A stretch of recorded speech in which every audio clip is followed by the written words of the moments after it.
Welcome, everyone. I am Tina McAndrew. I am the director of the Randall Library, and we're back again for another edition of Sustainable Stow. This is being recorded, just so that you know. A few housekeeping items. If you could please keep yourself on mute unless you're talking, that would be great. There's a lot of background noise. And you're more than welcome to put a question in the chat if you'd like, and they will be answered. Um, and I guess without further ado, I'll hand it over to Sharon, who's going to start the presenters off. Well, thank you, Tina. We're real excited to have this sort of second series of our water presentations, and it will be done in two parts. The first will be a follow-up on the Lake Boon talk that we've had earlier about a year ago because they've done their final analysis. And then it will be followed by presentation by the DEP, who's done a lot of study of the Pfas situation in our town, which is obviously of critical interest to all of us. And just to let you know that in our next session, which will be September 20th, 21st, we will have our representative, Kate Hogan, who has just completed a statewide study of the PFAS issue and will be coming to present on that and actions that they will be doing at the state level. So with that being said, the format will be that we will start with a presentation about Lake Boon, and we'll have a brief period of question and answers after that. We will then move to the presentation about a PFAS and the work that he has done. So the importance about this is we have been really focused on our water quality. And with this drought, water is becoming a huge issue.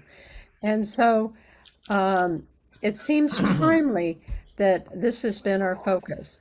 So without further ado, I'd like to turn it over to Barbara Clancy, another member of our Sustainable Stow team, who will personally introduce our speakers, Dave and Dan, around Lake Boon.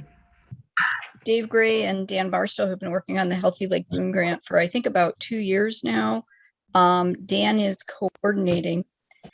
Dave has been very involved with the water quality monitoring aspect, which is something he's also done for ORS for many years. We had them here, as Sharon said, a year ago, I think a year and a day ago. We're really excited to have them back for a follow-up now that the monitoring is done and recommendations are coming out for lake watershed residents. It's been a kind of a strange summer weather-wise with a very severe drought and some algae problems. The town beach was closed for a while.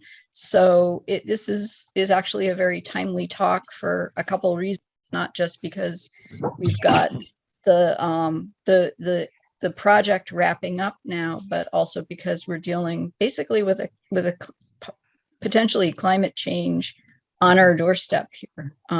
So thank you, Dan and Dave, for being here. Yeah, thanks, Barbara. I'll start and then hand it over to Dave. And also thank you, Sharon, and everybody else for organizing this and for keeping Sustainable Stow being a sustainable activity.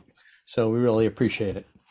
If I could implement share screen, let's see if we can get this working here.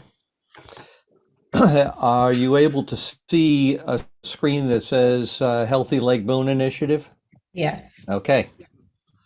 Well, as you mentioned, Barbara, it was about a year ago that we gave you an update. This project, the Healthy Lake Boon Initiative, was funded by a grant from the Massachusetts government, the Municipal Vulnerability Preparedness Program, which essentially deals with issues of climate change as they play out throughout the state.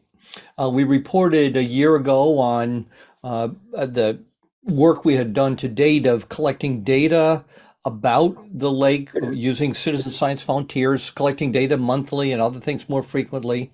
We've now done the analysis and are working on some of the trying to implement some of the recommendations.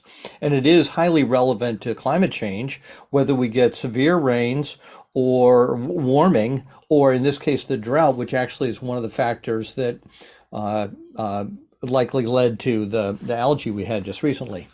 So we'll do this in 4 parts. First, I'll give a little bit of the background, just for those who might not have been part of this before. Then hand it over to Dave for the data collection, findings, and recommendations, and we'll open up for questions.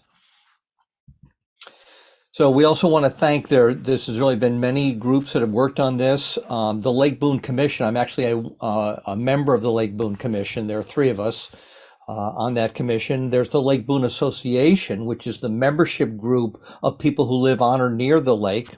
The town of Stow and town of Hudson participated, and we worked with a science firm called Brown and Caldwell that brought some considerable expertise. So, of course, Lake Boon is a wonderful place, and we certainly need to begin with that, just saying that it's a resource for the community, it's a natural habitat, it is a beautiful part of Stow and Hudson. Many of you know the town beach that's accessible, an entry point for many people to the lake, as well as the few hundred who live around the lake. It's also a wildlife habitat. In fact, lately we've been seeing the bald eagle you see in the upper left corner there, but there's considerable wildlife around the lake, so it's both a human and natural resource. It also is important to remember it's part of a larger hydrologic system, part of the what's sometimes called SWASCO, the Sudbury-Assabet-Concord River system. Here you can see Lake Boon in the lower right. The outflow through the Barton Road Dam flows into the Assabet River and then on to Maynard and so on. But it's all part of a system. We can't just sort of move one problem off to another side. We all have to work together collectively and collaboratively. But in fact, Lake Boon is at risk. This is rather an extreme view, but a real view. This is in the 4th basin, where we've had some extensive algae at various times of the year. It really is quite a bloom. It's a fairly stagnant part of the lake, and it is something that we need to resolve to keep the lake healthy for all involved. And climate change was the issue that the MVP program is funding, because we certainly have seen and will continue to see rising temperatures, more days with maximum temperatures over 90, fewer days below freezing. We're seeing a shorter freeze cycle on the lake. All of this has an impact over the long run for the health of the lake. And I'll mention that we have done studies, let's say people around Lake Boon have done studies for a good 40 or 50 years at various times, but this is the most in-depth study that we've ever done, with a well-designed set of parameters to take a close look at the lake. For those who aren't familiar, here are a few of the important things about it. The numbers in yellow are the numbers of what we call the basins. The first basin is the largest one, the upper left, and that's where the dam is, where the water flows out, and the town beach in the upper right. We have the Narrows in the lower left that connects to the second basin. We'll mention about Monaghan's Cove down at the bottom, which is where we have a significant inflow of water and possibly some of the nutrients. And then a more shallow area on the lower right, where we have some a boat launch and a development that we'll talk about in a moment. So the grant was awarded $154,000. It emphasizes use of citizen scientists, which turned out to be of significant benefit, not just for keeping costs down, but more importantly, for engaging people in active understanding of the lake, and that in turn has led to their participation in some of the solutions that we need to deal with. We have done data collection over the years, and here's Dave, who very studiously, regularly monitors the depth of the lake at the weir where there's the outflow. It does vary considerably. We do lower the lake periodically in the fall for the winter, raise it again in the spring, but that's one measurement that we've been doing consistently. But, with all of this is to feed into a model, a digital model, a data model of the lake that Brown and Caldwell developed, of not just the flow of water, but the flow of nutrients, which is crucial for the lake. We've done monthly sampling. Here are some students who are collecting the data. We sent them to labs for analyze, a whole list of data we collected.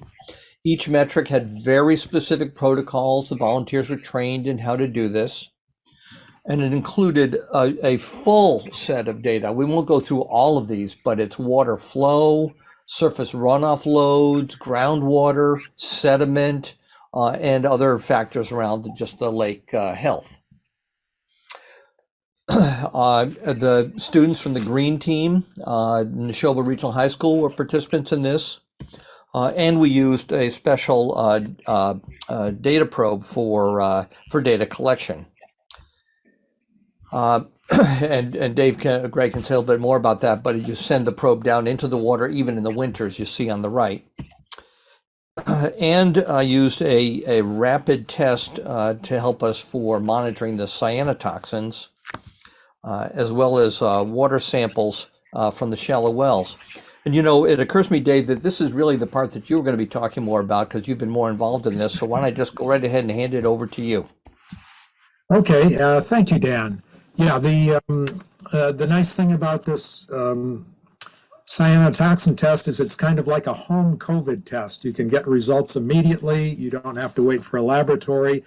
It's not official. It's not approved by the state, but at least we can give people an early warning if the situation should warrant it. Now, Dan mentioned that we were taking samples in the lake and in tributaries going into the lake, but we also wanted to know what the quality of the groundwater was going into the lake. And fortunately, a number of residents around the lake have shallow wells, that is, wells that are less than 20 feet deep. And so they are using the groundwater, which is ultimately flowing toward the lake. So we were able to take samples from the shallow wells to get an idea of the water quality that they had there. And one of the big parts of this project was to enlist the professional services of UMass in Dartmouth. It's the School for Marine and Science Technology in New Bedford, and they brought out divers and took cores of the sediment there. And here you can see this diver, or working with the divers, has a core of the sediment. And it's important because the phosphorus, which is the dominant nutrient controlling the growth of algae and aquatic weeds in the lake, settles out into the sediment and then gets released under certain conditions in the fall. When the water turns over, the phosphorus is released, and we tend to get the worst algae blooms in the fall. So they took these cores of the sediment, put them into their laboratory, and simulated conditions that it would be through the seasons, and could come out with quantitative data on what is likely to be coming from the lake, and then we could extrapolate to the whole area of the lake that has that similar depth. And so that was a very important part to understand what's going on with this lake.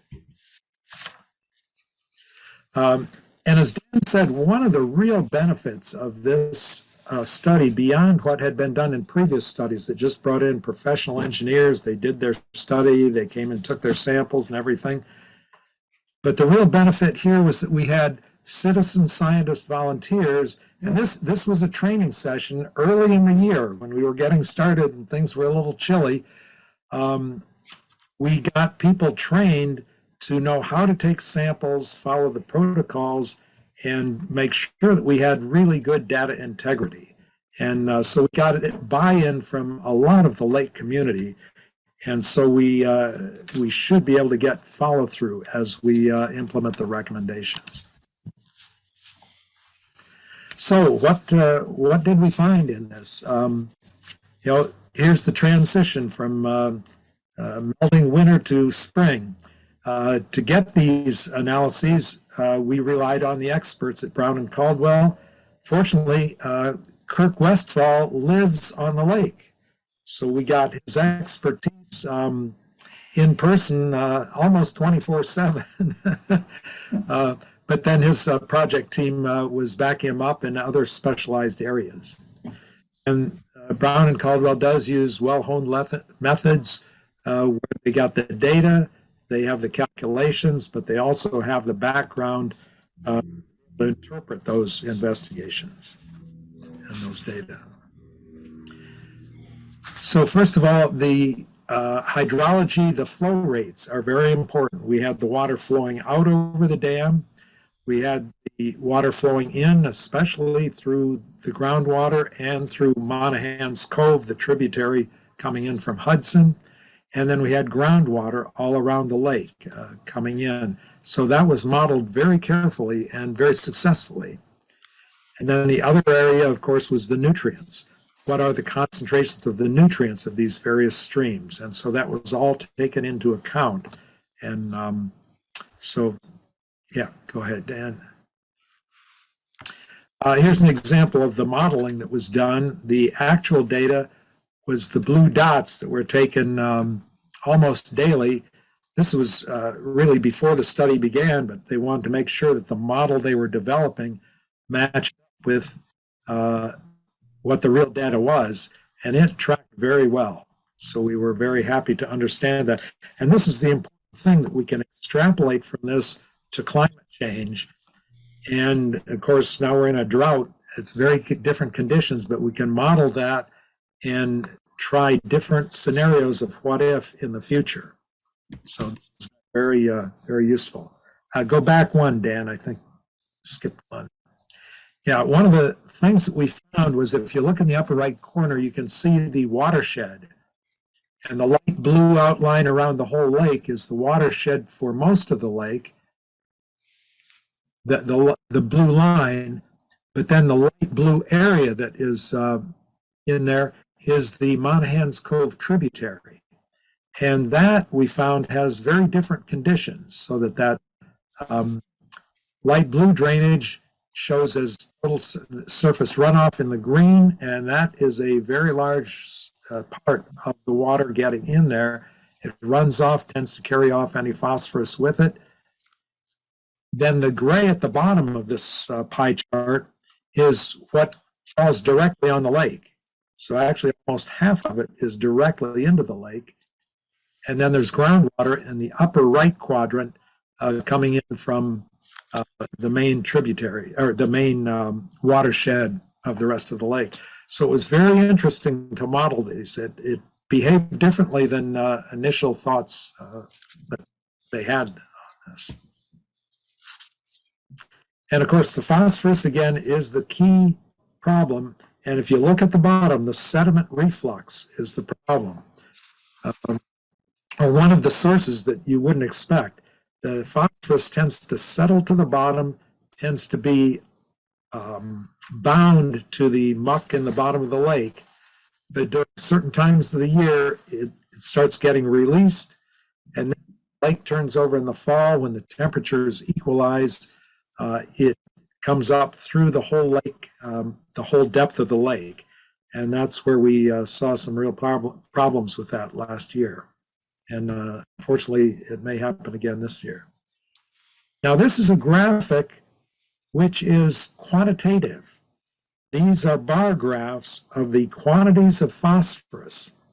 The center bar is the phosphorus in the lake.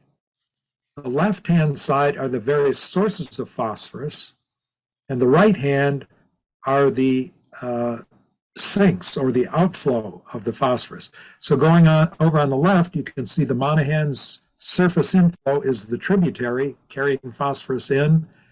Around the rest of the lake, there is some phosphorus coming in as well, and a little bit from the groundwater moving down.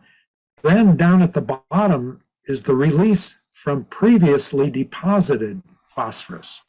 And that comes out late in the summer, well, during the summer, but it doesn't get mixed with the rest of the water until later in the season. And then, anyway, all of that moves into the center, into the water column. Some flows out over the dam, unfortunately, into the Assabet River, and then some gets reabsorbed into the sediment again. So we can see from this that it's a very long-term process we have to do to stop the phosphorus from getting in the first place and gradually deplete what is in the sediment. And that ultimately is going to be the thing that improves the health of the lake. This is another model that's a little confusing, but it basically is showing that Lake Boon is kind of on the borderline between eutrophic and oligotrophic. That is that what we do to improve the quality, reduce the phosphorus, is very important to move us up into the upper area of this graph to where the lake is more healthy. And it makes a difference whether it's a dry year like this year or a rainy year like we had last year. So there are a number of factors that come into play, and we're on the borderline that we do makes a big difference. And just to be clear, Dave, I think you're saying that a rainy year makes the lake healthier because there's more fresh water mixed into the balance of water, and the outflow just keeps it sort of a cleaner level in the lake. Is that a fair statement? Yeah, exactly. Yeah. So, as we say, we're kind of on the borderline. We need to improve conditions around the lake where we can. So with climate change coming, well, we know we've got warmer temperatures. The storms may be severe. We wish they'd drop some rain right now, but you can't count on that. The shorter winter ice, and then probably more extreme years, wet and dry. So that's where the modeling allows some prediction, forecasting, and as much mitigation as we can manage. So there are a number of recommendations that have come out of this. Some of them are well understood, but the big thing we are looking forward to in this project is that we really have more advocacy around the lake, that the people that participated in obtaining the data, getting an understanding and some feedback about what we're finding, that we have more people involved in developing the solutions that actually help implement the changes. So we want to change the watershed housekeeping here, and one waterfront at a time. And I just say I've noticed a change in the conversation from go back 10 years or so ago, or even a few before this project began, that a lot of the conversation was people throwing out an idea, well, why don't we try this or that? But we had no way to have a scientific discussion based on a deeper understanding of the lake. And now, with all this engagement of the public, we're able to do that. Mm-hmm. Yeah, one of the great successes was in collaboration with the Stow Conservation Trust and the Conservation Commission especially, was the acquisition of Halleck Point, which is the peninsula that divides the third and the fourth basin, the two shallow areas that are most vulnerable. That was largely preserved as conservation land. In fact, some of those trails have been built. So it's something that people can enjoy, and it will prevent further development right on the waterfront there. So we really appreciate the contribution from many residents in Stow and some in Hudson. So this has been a great project here. And we're looking at the whole lake, Halleck Point and the rest of it, to make sure that we're addressing all the potential areas where phosphorus in particular is a threat. So we're continuing to monitor, even though the grant period ended June 30th, we are continuing to do the monitoring of flows, of phosphorus concentration, not the entire suite of things, but we now have such a good background that we can kind of monitor the health of the lake and develop an annual report, which we would like to do, kind of borrowing the idea that ORS has done for the Assabet, Sudbury, and Concord rivers, that they develop a kind of a health report card that indicates how the lake is doing and how things are changing.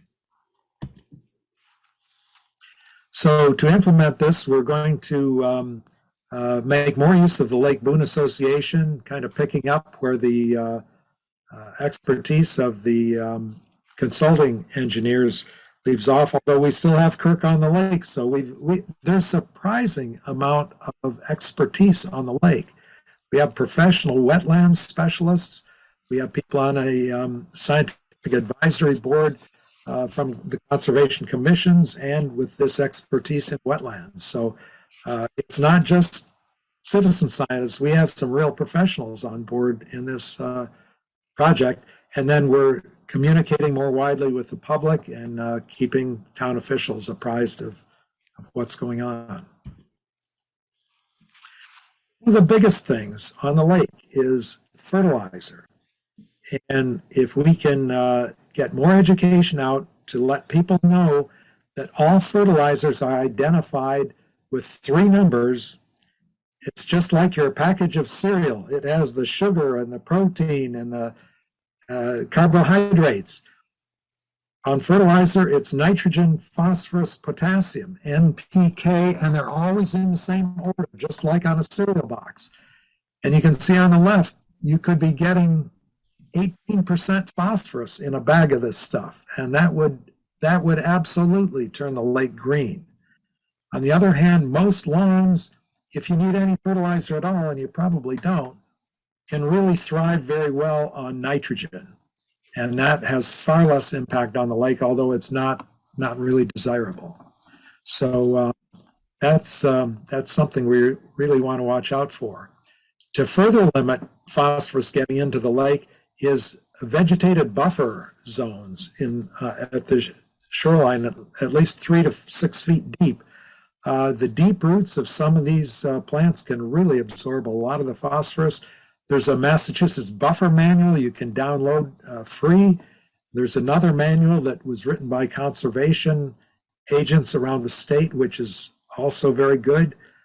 So there's a lot of information there, and we're really promoting this. It also keeps the Canadian geese off your yard. If you have somewhat of a barrier there, that kind of keeps them out.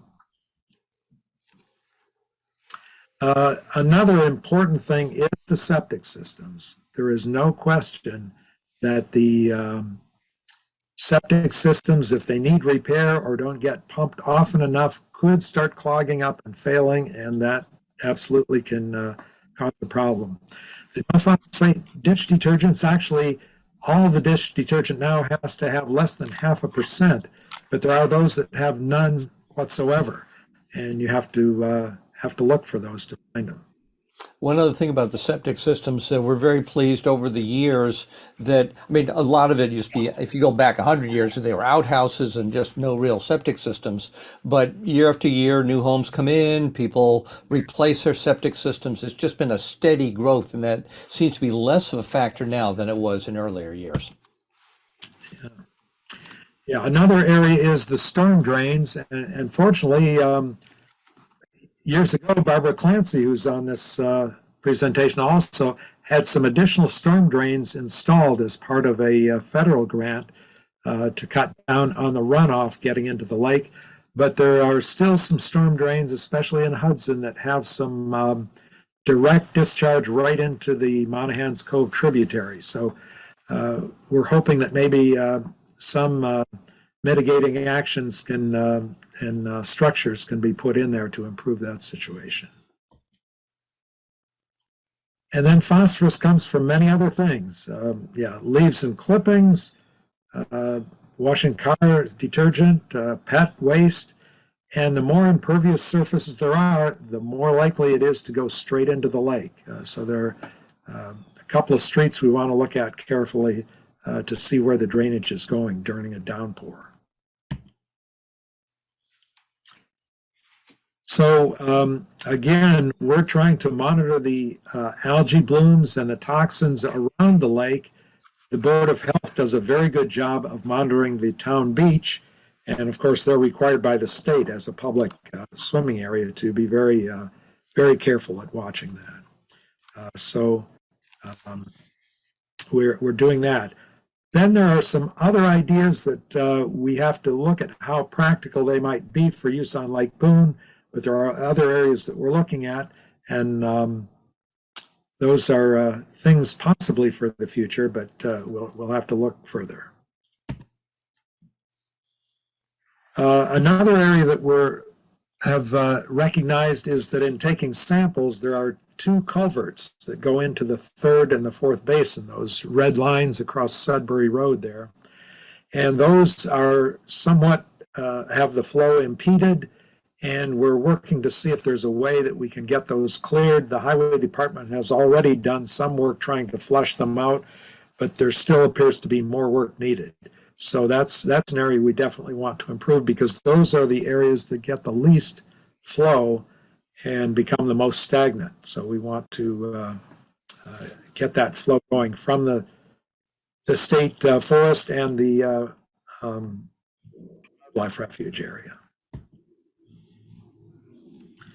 And then finally, the land outlined in red was owned by the Cattell family for generations, and it's now being sold. It's up for sale, and a developer has a project plan and is working with the Hudson Conservation Commission and the Planning Board. And the Conservation Commission actually asked the Lake Boon Association for recommendations on conditions for the development of that property. Unfortunately, we can't afford to buy it like we could do in Stow. This is a larger parcel, and there's less capability in Hudson. They've already spent a lot of their CPC funds elsewhere. So it looks like it will be developed, but we have incorporated an environmental lawyer. We've incorporated wetlands specialists who live on the lake, and Dan has done an outstanding job of pulling this together to write conditions that we're trying to get the developer to agree to, and they seems to be quite amenable to that, since it will mean that the properties will have greater value and sustain their value if their waterfront is maintained in a nice health condition. So that's in process now. Yeah, let me just add that there is, in fact, an ongoing process. Tomorrow's a meeting of the Hudson Concom. The developer, we've had long discussions with the developer to try to collaborate with them. And, they don't want to sell property for, part of the lake that's just going to become, a swamp. So they recognize that importance. The first change that they did was to move from having 22 homes along the shoreline to now having about half of that. The second thing, they've agreed to not have docks for power boats or any kind of boats, because that is a very shallow part of the lake.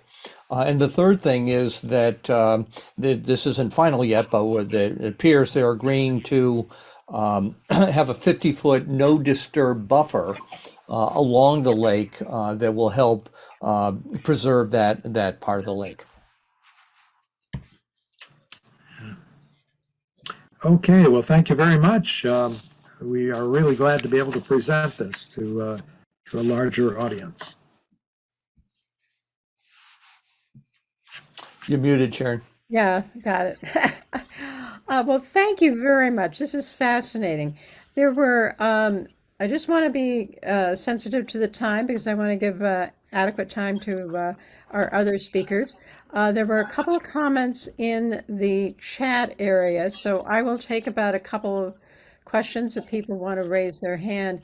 From Janet Stiles, she had some observations and some comments, and so I'd be interested, I think we would be interested to hear your reflections on what you've done.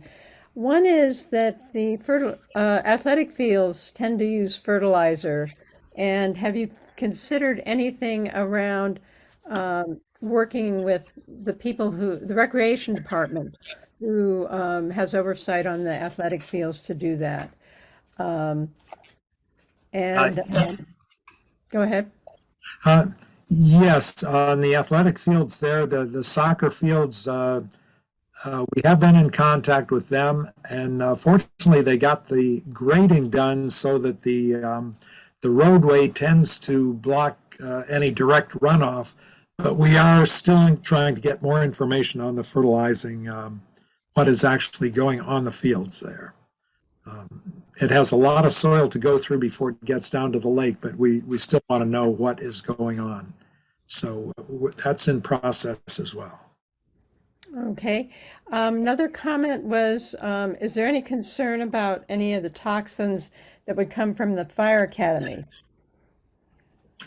I think that's the next program part. Okay, okay. And then Rebecca Cutting mentioned nitrogen was also an issue.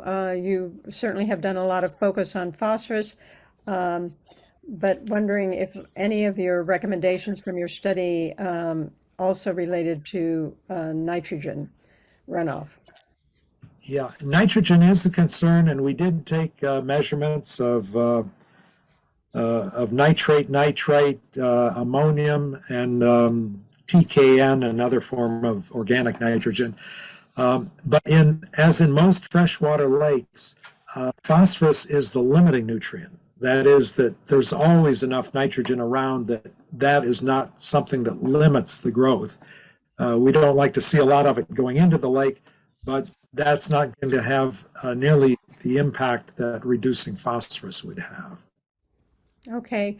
Well, thank you very much. I'm sure there will be additional questions, but I'd like to move us on to our next presenters because we're moving from the specific Lake Boon to an issue that's near and dear to a lot of our hearts, which is the Pfas contamination that is found in various parts of Stow. So I'd like to introduce our presenters. And it will be Mary Jude Pigsley, who is the Regional Director of MassDep Central Regional Office in Worcester. She joined BEP in 2000, and before becoming the Regional Director in 2015, she served as Chief Regional Counsel, Deputy Regional Director for the water programs in the region, and Counsel to the Bureau of Air and Waste. Before joining MassDep, she was general counsel at the Division of Capital Asset Management in Boston, overseeing acquisition and disposition of the Commonwealth real property, as well as environmental permitting issues for $250 million in construction projects annually.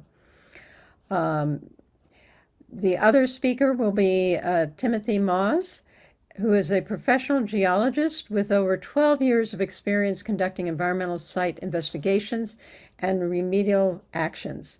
Mr. Moss previously worked at an environmental consultant, performing a wide variety of assessment and remedial work throughout the Northeast. In March 2020, he began working at MassDep as an environmental analyst in the site management branch. He is responsible for managing regulated sites that require MassDep direct oversight, and he specializes in the assessment and mitigation of, and this is going to be where I stumble, pre- and polyfluoroalkyl substances, or otherwise known as Pfas, in private drinking water wells. And he has done a lot of study within Stow around that. So without further ado, hopefully I didn't butcher that name too badly, I will turn it over to Mary Jude and Tim. Thank you so much, and thank you for the invitation to be here. It's always heartening when I see names I know, like Becky Cutting and Susan Crane and Cliff Martin. And I guess we've been talking about PFAS in Stow since 2019, so it's sort of like old friends when we come back to Stow to give you an update about what's going on. So if you have seen any of the presentations when we've come to town before, a little bit in the beginning is the same. So I apologize for that, but it's a refresher or else new information for people who haven't heard about PFAS from DEP. You can hear about PFAS a lot on the internet, but it's better to hear from DEP. And then we're going to talk specifically about PFAS in Stow. So we'll talk a little bit about what are PFAS, how and why we regulate them. Then Tim's going to talk about 4 different areas in the town of Stow where we're dealing with PFAS contamination from various sources. So I will, I hope, get the right screen up. How's that? Yeah, that's perfect. Okay.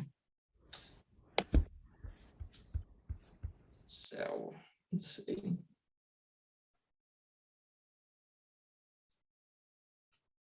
Now I can't get it to advance. There we go. So what are PFAS? This is the 15-syllable word part of it. Sharon, you were close. It's per and polyfluoroalkyl substances, which is why we say PFAS instead of saying that all the time. It's a family of man-made chemicals. They were first introduced in the 1940s. They are a combination of carbon and fluorine chains that are very, very strong, among the strongest bonds in chemistry. So therefore they're hard to break, and PFAS are hard to get rid of. There are different PFAS compounds that we look at as regulators depending on the length of those carbon chains. We'll talk a little bit about that in a bit. So they're very stable because of the strength of the chemical bonds. They're heat resistant, water repellent, stain resistant. Because they don't biodegrade, they are called forever chemicals. You can get rid of them. They can be destroyed by incineration at very high temperatures. I think something like 1,000 degrees Celsius. So they can be gotten rid of and they can be treated in drinking water, but they don't biodegrade. And in fact, they do bioaccumulate. And some of them, as I said, particularly the longer chains, are toxic. And we'll talk a little bit about the toxicity in a bit. So common uses of PFAS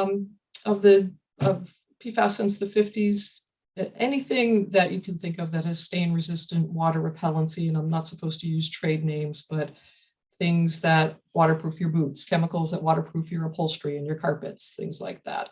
Paper coatings like the inside of microwave popcorn bags and takeout containers. Chick-fil-A recently was in the news because there's PFAS in its takeout bags. Some kind of waxes, cosmetics, smudge-proof mascara is one. And then one that is particularly important to talk about in Stow is firefighting foam, known as aqueous film forming foam, AFFF. And that was a special kind of firefighting foam developed by and for the military, where it does what it says. It forms a film on top of petroleum, jet fuel type fires, and it's better at smothering the fire for that reason. But it is very high levels of PFAS compounds in AFFF foam.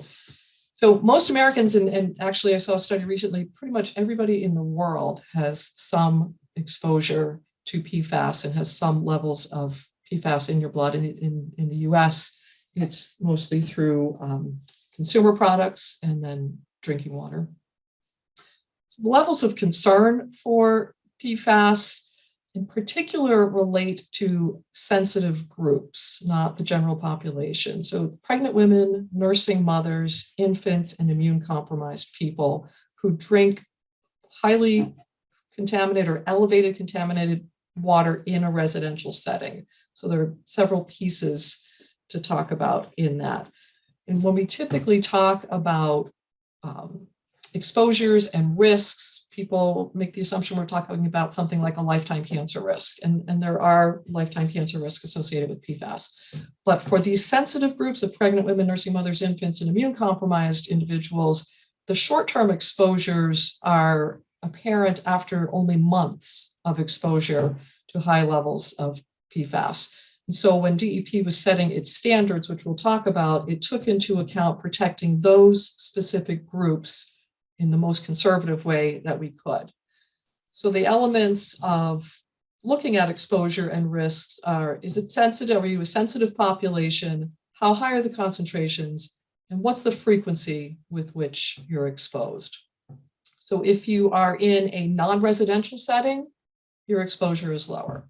If you're not in one of the sensitive subpopulations, your risk is lower. if you are not drinking the water. Ingestion is the primary pathway. If you're not drinking the water, if you're using it for showering or washing your vegetables or running your dishwasher or your washing machine, that's less exposure. If people are concerned about exposure at any level, you can drink bottled water and cook bottled water. You can cook foods that absorb water like rice or pasta with bottled water if you're concerned about exposure and want to limit your exposure. There are point of use units that you can purchase to put on your sink, on your tap. There is a national organization called NSF that certifies various treatment things, and they certify certain treatment units for PFAS, but not to the level that MassDEP regulates to, not as low as our standard. So you can buy things that will take PFAS out of the water. There's nothing that you can say, I want something that is approved to get to the Massachusetts drinking water standard. That's just not commercially available yet. And I'm sure somebody is going to be making a lot of money when they come up with an on the tap unit that can get PFAS down to non-detect. So these are the health effects. This is what we were talking about with high exposures, long period of time, or for a sensitive group, a shorter period of time, to the long chain PFAS. And the 6 that we regulate are 6 of these longer chains. So effects on the immune system, predominantly a decreased response to vaccinations, developmental effects, decreased birth weight and delayed development in children, endocrine disruption, liver effects, and then the long-term increased cancer risks of kidney and testes, and then in animals studies, liver and pancreatic cancer. There is a wealth of information about the health effects of PFAS. And like I said, you can go online and you can do research all day long. The internet is a black hole.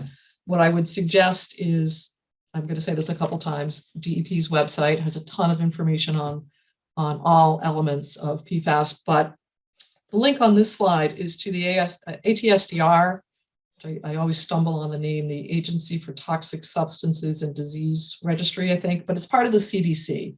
And a lot of the developing information about the toxicity of the different kinds of PFAS can be found at the ATSDR website, and the ATSDR toxicity data and other pieces of information are the inputs, part of the inputs that we use in setting our standards. So the ATSDR is a really important place to get accurate, reliable information. So that's why. That's the why we regulate PFAS. The how we regulate PFAS is a little bit denser. So I apologize in advance, and I do try to stay away from the TLAs, 3-letter acronyms. Sometimes I can't avoid it. But it's important for the rest of the presentation to understand where your water comes from. We have regulation of public water supply wells, which is DEP. Public water supply wells are any well that serves 25 or more people 60 or more days a year, and it doesn't matter if it's privately owned.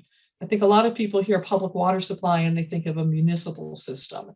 A municipal system is a public water supply, but a condominium is also a public water supply.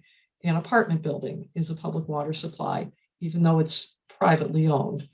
Private wells are not regulated by MassDEP. A private well can be publicly owned and not regulated by MassDEP. So the words public and private can trip people up.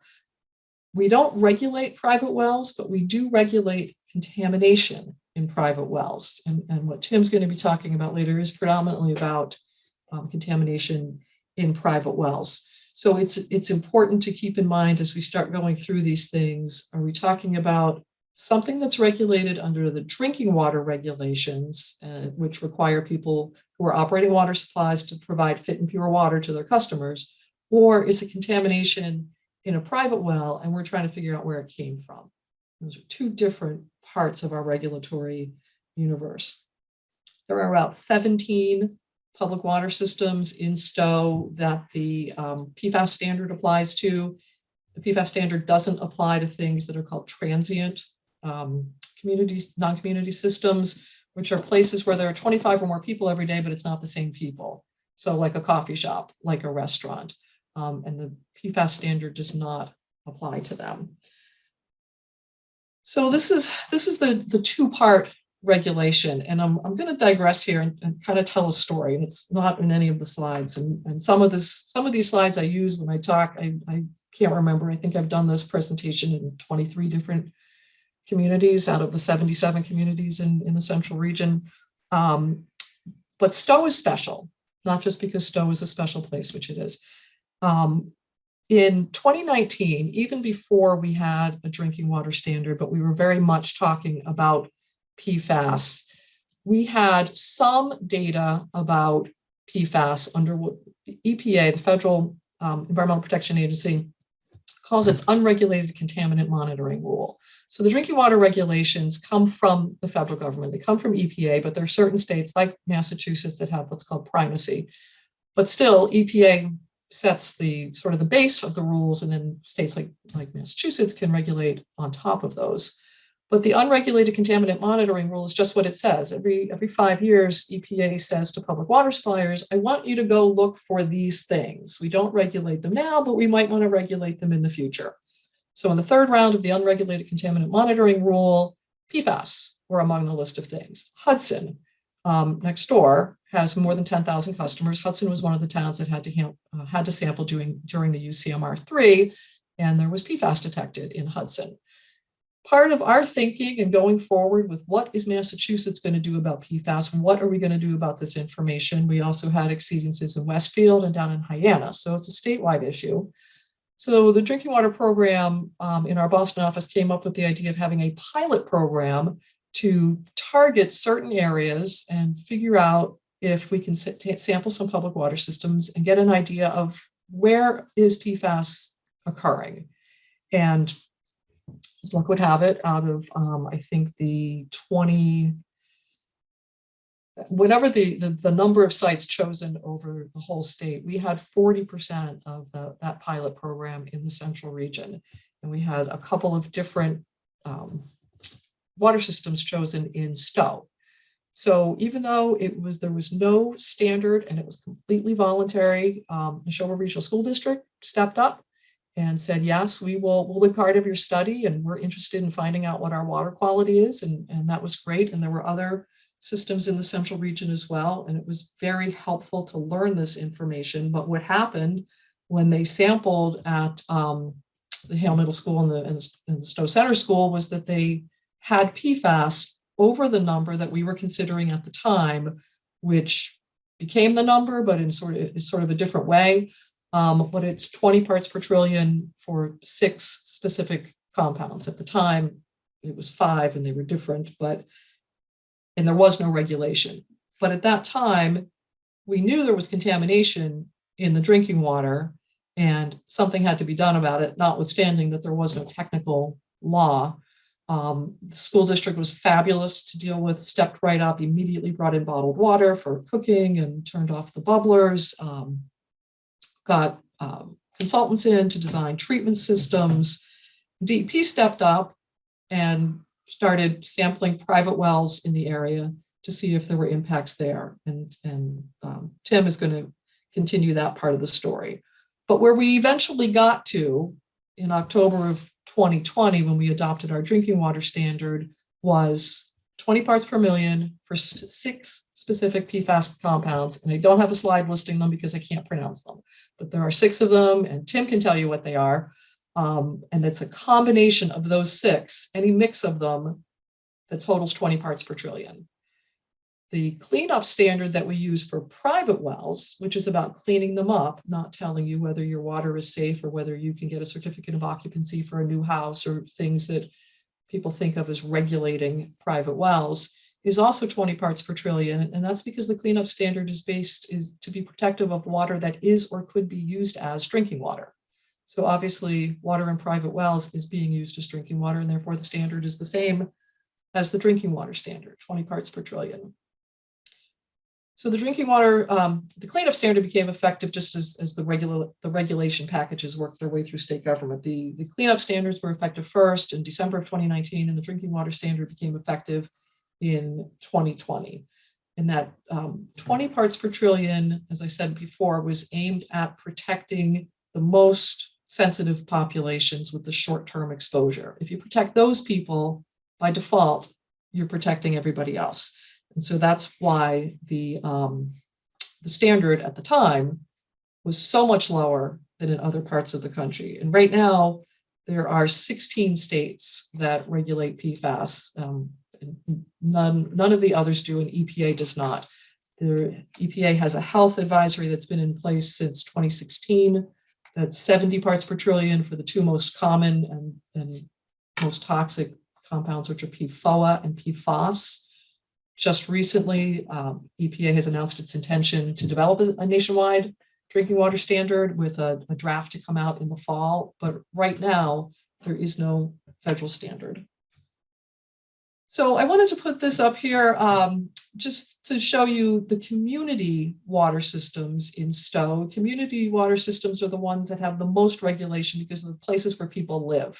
So you can have exposure through a public water supply at an office or at a school, but in a community water system, this is where you're getting all your water. So these are all the community systems in Stow. And you can see, with the exception of the Pilot Grove apartments, they are all in compliance with the PFAS standard, which is good news. So separately from regulating those public water systems, we have the cleanup standards.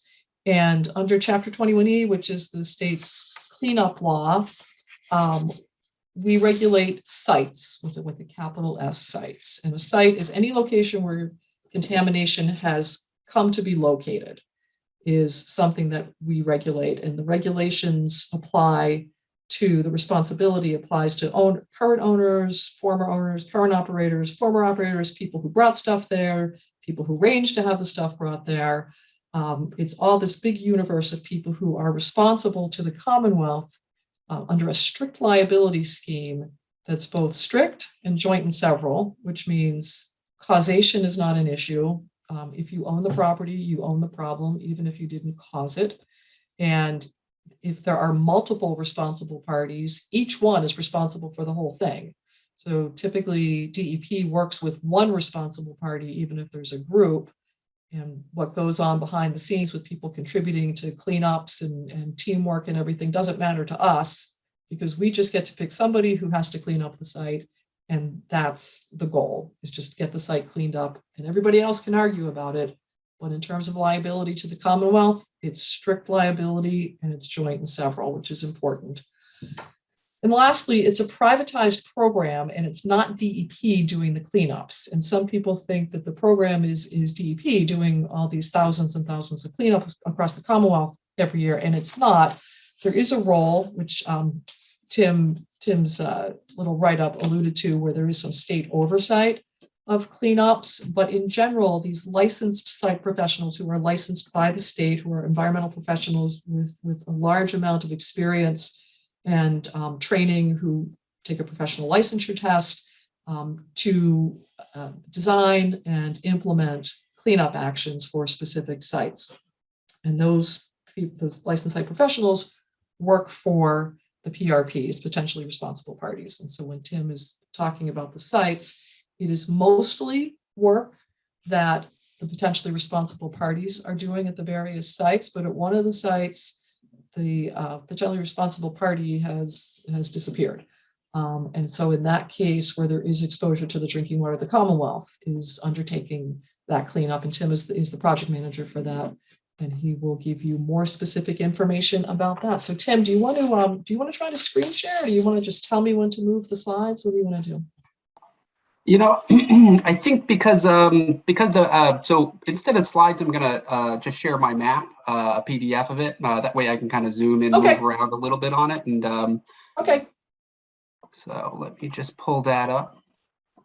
Can everybody see this map here? Yes. Yep. Okay. So yeah, I'm just going to talk about basically it's the four locations in Stow where there's there's work being done under the DEP regulatory scheme of the MCP, which is the 21E program that Mary Jude was talking about, where the licensed site professionals and the PRPs, work on a predetermined schedule to basically assess the nature and extent of the contamination, mitigate exposures, and eventually clean it up to a level of no significant risk. So because we have 4 in Stow, I just figured we could take a little tour of the town, and we'll start here at the town center, where Mary Jude was talking about, where the 2019 we had the PWS identified with elevated PFAS at the middle school, and DEP initiated a sampling program there, and we sampled about 100 wells to kind of get a handle of the nature of exposure and the extent of PFAS in and around the town center.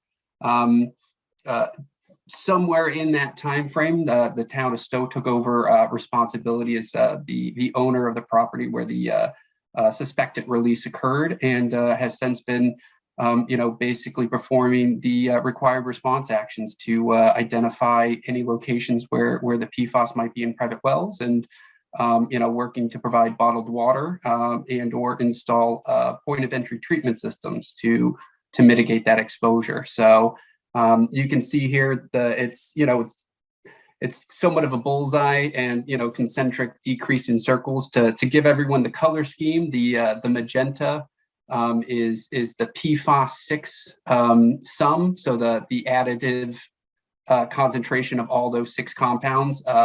When you see the magenta colors, they're over 90. The red colors are over the 20 parts per trillion, which is the drinking water standard. The yellows are detections, but not necessarily above the 20. And then the green properties are where there was a sample with a non-detect level. And just to point out too, the difference between these property blocks are where a private well is located, and these circles would be a public water supply well, so a well serving 25 people or more. So the current status of the town center RTN here is ongoing assessment and mitigation, and the town has been working with DEP to make sure that they have done the full extent of the assessment. And I believe I'm not personally overseeing or working with the LSP on this project, but I believe they've gotten to a point where they're close to finding the edge of what they think to be as the contamination associated with the town center. And Can I just jump in for a second, please, Tim? Please. So people who had come to any of the earlier meetings when the only thing we were talking about in Stow was the center of town are familiar with the red, yellow, green. And we actually in Stow was the first map where we had to come up with a different color of over 90, which is the level that's an imminent hazard under our 21E regulations. So it triggers different requirements for the potentially responsible parties to undertake immediate response actions. Don't want to go into a whole bunch of details, but the good use of the map, especially for a not technical person like me, is that you can kind of get a visual of what happens when you start investigating a site. So we started with the center school and the middle school, and we looked around. Well, where could it be coming from? And because we're aware of AFFF and firefighting foam, fire stations are a logical place to look. We met with the select board. We worked closely with the Board of Health, and at that point, we weren't really. This was in the early days of PFAS, and we said, well, you know what? We, the Commonwealth, we're just going to keep looking, and we're going to try to figure it out. We don't want to jump to the conclusion that the fire station is the source. So as Tim said, we started sampling and ended up sampling quite a few wells. But at some point, with all the magenta in the middle, it is kind of like a bullseye. You see the pink and the red in the middle, and you see the yellow and the green going out.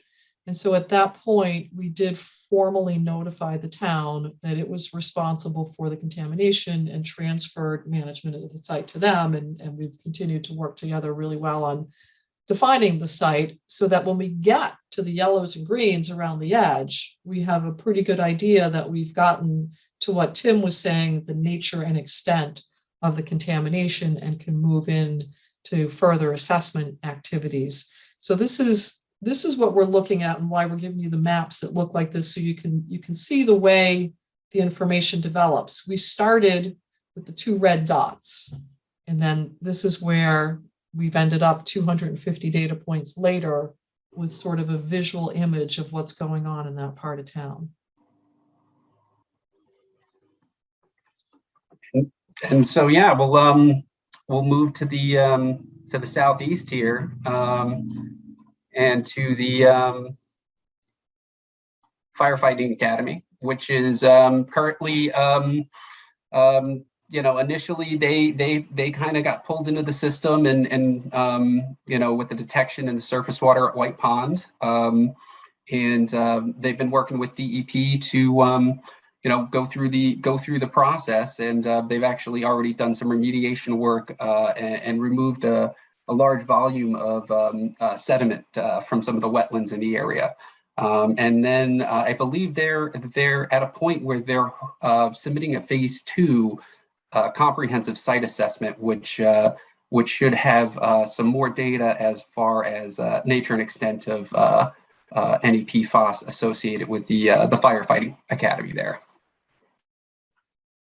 And another site actually up here, I forgot while we were in the center of town, is the Bose facility on Great Road. Initially, as part of the required sampling for public water supply wells, there was a detection of, I believe, 30 or something in that, and 30 or 40 parts per trillion of the PFAS 6 in that public water supply well. And we had Bose take a look at some private wells in the area, and we did find it at some low levels. So they are currently doing some additional work and some additional sampling in this area. I believe they have a few more data points to communicate to us that might not be on this map, but they're also working through the basically the assessment phase. And but it doesn't look like the Bose facility is a particularly large contributor, because we're not seeing very high levels at any of the private wells adjacent to the property. And then the unique case that Mary Jude had mentioned was the Gleasondale Mill here, where we had a PRP that was initially doing the work, same as Bose and same as the town center, the PFAS was initially identified in the public water supply well at the Gleasondale Mill. And so we worked with the current owner, and we also issued a notice of responsibilities to some former tenants of the property. The owner did some of the work for about a year. And then when the scope of the contamination started to develop, I believe they started out with about 8 to 12 houses. And he, the responsible party, the property owner, basically couldn't continue the required response actions because of the financial inability. And so because there were identified exposures and no real mitigation going on, DEP back in March of 2022 started doing the work out there, and we've been sampling private wells, and when we do detect PFAS, we've been providing bottled water, and then we'll look at, every time we detect, we'll try to step out a couple more houses to see if the Pfas 6, and again, we're trying to do the same as these other sites to kind of get a handle on nature and extent. And we have a few houses in that area that are above 20, and the DEP is working with those folks to have poets installed. And that's pretty much the state of Stow as far as the 21E world is concerned right now, is those 4 main properties where active work is going on right now. So poets are not like Keating or Yates. It's point of entry treatment systems. Yes, sorry, I'm terrible That's with okay. my acronym use. It's hard. It's so hard for us not to speak in acronyms. Mm-hmm. But yeah, more or less, the POETIS system is it's a whole house treatment system, and we require when a PRP is doing the work, just like our kind of role is in the Gleasondale Mill area, and just like the town of Stow has done, when they identify concentrations in a private well above 20, where there's a PRP and doing work under the MCP, they're installing POET systems, which are the point of entry treatment systems, and what they are basically is two large carbon units that work to basically strip the PFAS compounds off the water as they pass through.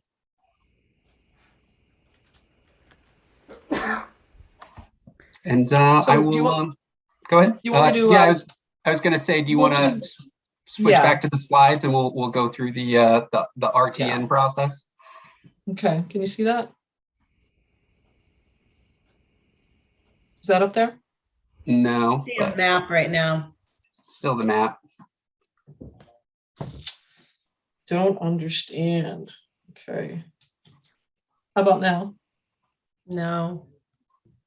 There's a question in the chat. What is the cost of putting in the POE system for a private home? So I'll take that one. It does depend on a lot of things, especially if there's any pre-treatment needed. Every private well is a little bit different, and the water coming into them is a little different. But I would say in the ballpark, they could be anywhere from $3,000 to $5,000. Sometimes less, sometimes more. And it also depends on your concentrations. If you're at 10 or 15 parts per trillion and you're worried about reducing that to non-detect, you could maybe do a single canister unit with half the volume. But there is also additional testing and monitoring that you would want to account for in those to make sure that the carbon is still doing still decreasing the PFAS over time. And I assume that there is a maintenance to that. The carbon needs to be replaced so often. Yeah, we're doing some studies to try to figure out the exact breakthrough time in different scenarios. But initially, we have been seeing that the carbon does a pretty good job when we have the two standard carbon units that we put in. The typical system that we recommend at DEP and that we put in, with concentrations in the 20 to 30 parts per trillion range, we're really seeing the carbon hold up, for a couple of years. And even at higher concentrations, we've seen them last for a couple of years. But again, there's a lot of factors as far as how much sediment's in your well, how much iron, the hardness level, and things like that can all affect it, even the pH. So I'm going to try to jump screens here.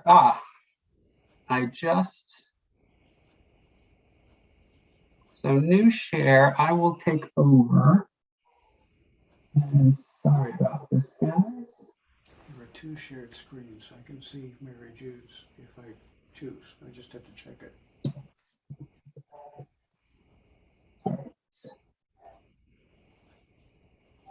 I can tell you what the exciting slides that we can't get to. Here we go. Thank you, Tim. No problem. So how to find out more information on these sites in particular, and I've listed out the release tracking numbers. That's the number that we use to track all the release sites in the Commonwealth. And so the four we discussed are up here with just kind of little descriptions of what they are and where they relate to. But these numbers are important if you want to look up the public file on any of these release tracking numbers. And what you would do is you would go to this our data portal, which is MassDep EEA data portal, and you would go to the waste site and reportable releases and type in that RTN. And we have a quirk in the system where you have to have the 2 zeros in that RTN, or it gives you a flag and won't search. So if you want any more information on these specific sites, and you want to really dig into the reports that the LSPs are putting out there, or the lab data that's available, that's all up on this website. And so you would plug in the RTN there and hit search, and then it would come up with the RTN in the site, and then you would click that, click the RTN number, and then click supporting documents, and that will give you a screen with all the basically all the publicly available documents for these release sites. So it's a real wealth of information. But also just going back to what Mary Jude had said several times, you know, the DEP PFAS website, I have it saved as a you know, quick link, but you know, MassDep PFAS will bring you to a site that has a plethora of information, and including the you know, the PFAS story map from the Commonwealth and DEP, which kind of takes you through a little history and, you know, how we got to where we are, including some of the public water testing that's been done over the last 3 to 4 years, and some of the private well testing that MassDep has done. Another question that came out of the chat is that Mark Taylor, who happened to have a child at Hale and Center School, rumors were swirling about the source of the contamination in the town center. But as a parent of a child who attended these schools before the contamination was known, would like to hear everything the DEP has learned about how and when the PFAS were released there. So in terms of considering that in terms of impact for his child. So there's a lot in that question. So if anybody has any health concerns at all, the Department of Public Health, the State Department of Public Health is our source of information for everything health related. We've been working with them this whole time, three and a half years on PFAS. And they have a Bureau of Environmental Health, and I think I have their phone number memorized. I think it's 617-624-5757. Does that sound right, Tim? I can get that. And if you call the DPH Bureau of Environmental Health, they have people who know about PFAS. You can have your healthcare provider call, and they will put your healthcare provider in touch with a doctor or other healthcare professional who can talk about health effects of PFAS. And so they are a tremendous resource. They are our resource, but they can be your resource as well. And they're resource for all of the boards of health in the state on PFAS issues. In terms of past exposure and whether there was exposure and the amount of the exposure, no one will ever know that because nobody was testing for PFAS. So in the center of town, for example, we know that there were activities involving firefighting foam at the former fire station. Some of that's anecdotal, some of it has been confirmed that there was foam either practiced or is like a slip and slide sort of application at some point in time. But again, nobody was tracking which firefighting foams have PFAS and which don't. There's just no way to collect information that we don't have. The Commonwealth did provide for a foam take-back program 2 years ago, I believe, where we would take back any PFAS-containing foam from local fire departments and pay to have it destroyed. That program ran out of money. I think we had about $25,000 in this year's budget that was just signed. We have another $250,000 to do another take-back program. So if there are fire departments that still have what we call these legacy foams, they'll be able to get rid of those. But we will never know what levels were there at the school. I can tell you the numbers were ranging between the low 20s and the low 40s is my recollection. And as I said, the district got right on it and installed the treatment systems, even though there was no rule requiring it. I just really applaud the response of the school district to that. Mm-hmm. Another question that's come up is, what can a homeowner do when they find PFAS in their well, either exceeding the MassDep limit or at any detection level, when they are not within an area covered by a RTN?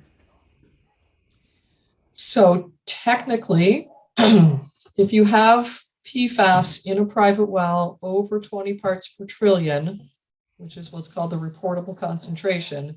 It's also the drinking water standard, but because we don't regulate private wells, it's not a drinking water standard. It's the reportable concentration that represents possible contamination of a well.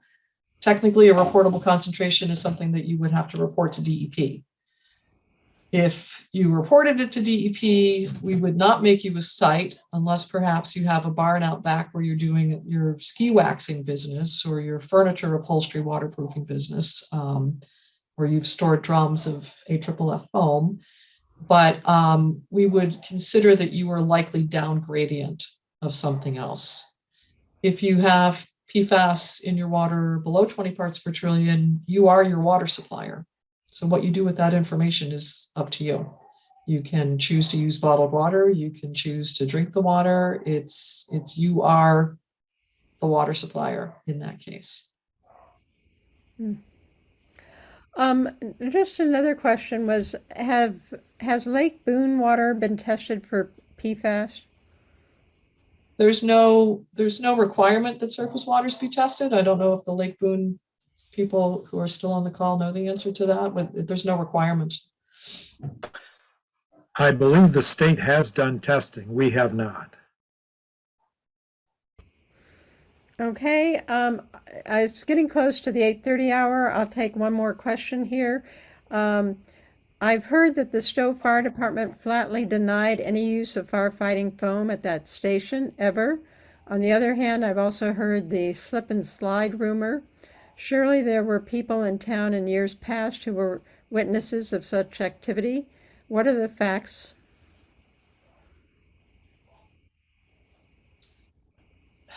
This goes back to the purpose of 21E being to get sites cleaned up, in that the facts, although interesting, are not particularly relevant to DEP in requiring the cleanup. So it's without regard to fault. It's not that anyone did something wrong. It's that the contamination ended up in the groundwater and somebody is responsible for it and the town owns the property. How it got there, people might want to try to understand, but in terms of the cleanup, it is a strict liability statute. So even without the rumored slip and slide, and if it were totally true that there were never any drums of AFFF at the fire station, there are other instances that we've seen where fire department, fire stations have groundwater contamination related to washing the vehicles and the turnout gear when firefighters returned from incidents. So there are many ways that it can get into the environment, and the numbers that we're looking for are extraordinarily low, parts per trillion. So to get to the numbers that we're talking about doesn't take a lot. And as I said, it doesn't go away. So once it's in the environment, that's where it stays.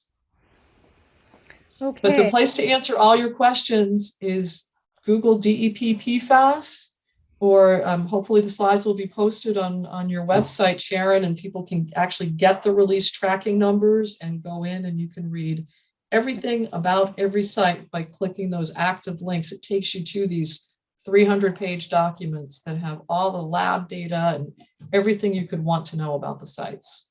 Great. Well, thank you very much. Thank you.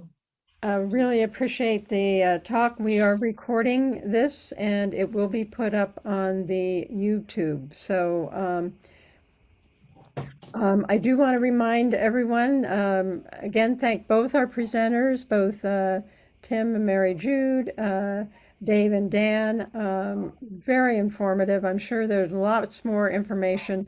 I do remind people that it will be up on the website shortly.